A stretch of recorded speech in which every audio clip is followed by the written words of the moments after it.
Guys, 1,000 pesos grocery challenge dito sa BGC. May makakasama tayo ngayong challenge, guys. Pag-grocery kita, pero 1,000 lang. Game! Game na, kinuha mo na eh. Tara na! Titignan namin kung ano yung mabibili namin sa 1,000. Ay, bulaklak ang bibilin. 1.5 di abot din. Ganyan na lang bilhin mo. Ayan o, 899. Bili tayo ng ganito, guys. Frozen broccoli, 159 pesos. Magbabangus kaya o hindi? Bala ko talagang bumiling honey. So, makakabili na ako kasi libre. Honey.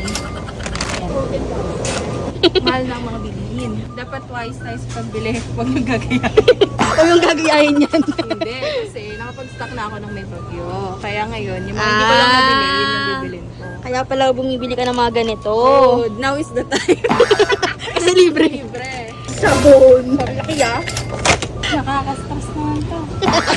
Nahihirapan na po silang mag-budget, no? Naku, ano yung bibig? Kailangan ko rin to. 42 each. Add to cart. Ito 126. Ayan, okay na yan. Nakabili Oh, ka na? nakabili na pala siya Ng eh. sabon mismo? Dahil dyan, babalik natin to. Malit na lang na ganyan ang kuha mo. Downgrade. 871 na lahat. 129 pesos na lang yung hahanapin namin, guys. Hoy, bakit kumukuha ka na din? 34 pesos. Sakto na yan? Tara na, sa cashier.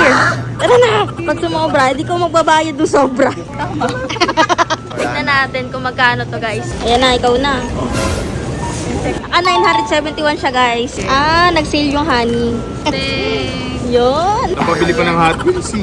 Sino kaya ang next na bibigyan natin ng 1,000 pesos pang grocery? Mag-comment na! Mag-comment na!